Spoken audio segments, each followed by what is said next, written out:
ये topic hydrocarbon class 10th science और 4th chapter से कार्बन के यौगिक।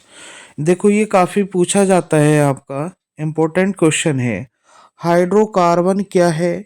एलिफैटिक संतृप्त हाइड्रोकार्बन और एलिफैटिक असंतृप्त हाइड्रोकार्बन को उदाहरण द्वारा स्पष्ट कीजिए। तो इस वीडियो में ये भी देखो रिपीट किया, हाइड्रोकार्बन का संक्षिप्त टिप्पणी लिखिए।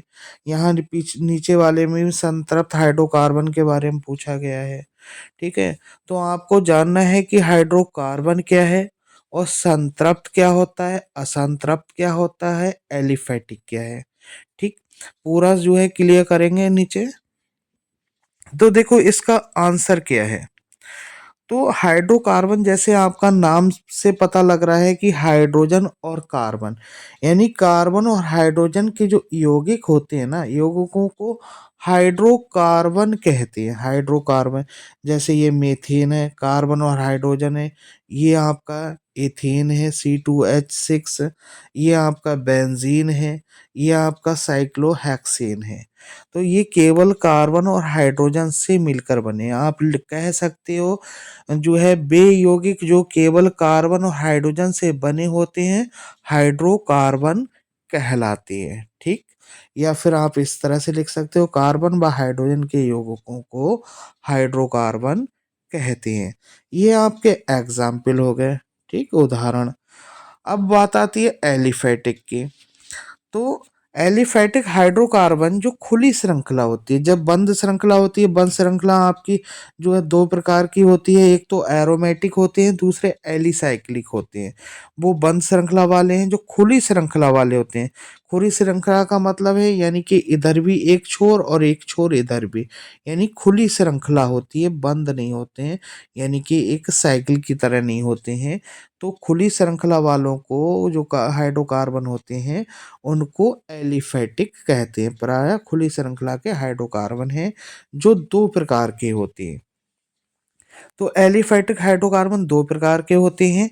एक तो है संतृप्त हाइड्रोकार्बन, जिसे इंग्लिश में कहते हैं सैचुरेटेड हाइड्रोकार्बन। सैचुरेटेड, तो ये क्या है? तो बे हाइड्रोकार्बन जिनमें कार्बन और कार्बन के बीच यानी मध्य केवल एकल बंध उपस्थित होता है, वे संतृप्त हाइड्रोकार्बन कहलाते हैं। यानी कि कोई भी यौगिक बन रहा है, कोई भी यौगिक बन रहा है, जैसे यहाँ से लेकर यहाँ तक जो है चार कार्बन है, तो कार्बन और कार्बन के बीच में केवल सिंगल बॉन्ड होगा। कोई न डबल बॉन्ड होगा, न ट्रिपल बॉन्ड होगा, केवल सिंगल बॉन्ड होगा। और कार्बन की जो अन्य संयोजकताएं हैं वो हाइड्रोजन या किसी अन्य परमाणु के द्वारा जो है संतुष्ट होती है।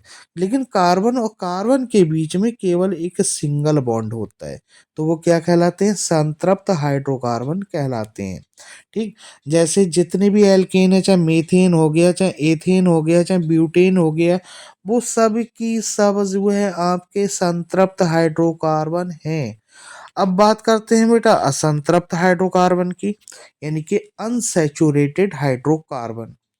तो वे हाइड्रोकार्बन जिनमें कार्बन कार्बन के बीच कम से कम एक, कम से कम एक, अधिक तो हो सकते हैं, 2 हो सकते हैं, 10 हो सकते हैं, 20 हो सकते हैं, लेकिन कम से कम कार्बन और कार्बन के बीच में एक डबल बॉन्ड या एक ट्रिपल बॉन्ड जरूर होता है, तो वो कहलाते हैं जो है आपके असंतृप्त हाइड्रोकार्बन, यानी अनसैचुरेटेड हाइड्रोकार्बन। जो है इसमें लिखा है ना, कम से कम एक द्विआबंध या तिराबंध। तिर कहते हैं ट्रिपल के लिए, जहाँ ट्रिपल तीन लगे होते हैं। द्विआबंध कहते हैं कार्बन कार्बन के बीच में दो बंध होते हैं। तो कम से कम एक द्विआबंध या तिराबंध उपस्थित होता है, तो ऐसे यौगिक क्या कहलाते हैं? असंतृप्त हाइड्रोकार्बन कहलाते हैं। जैसे ये आपकी एथीन, एथीन बोलेंगे, या फिर एथिलीन इसका सामान्य नाम है। तो एथिलीन हो गया, यहाँ पर जो है तीन कार्बन है यानी प्रोपीन है, एक डबल बॉन्ड यहाँ पर आ गया, तो ये प्रोपीन यानी एल्कीन बन गए, एल्कीन।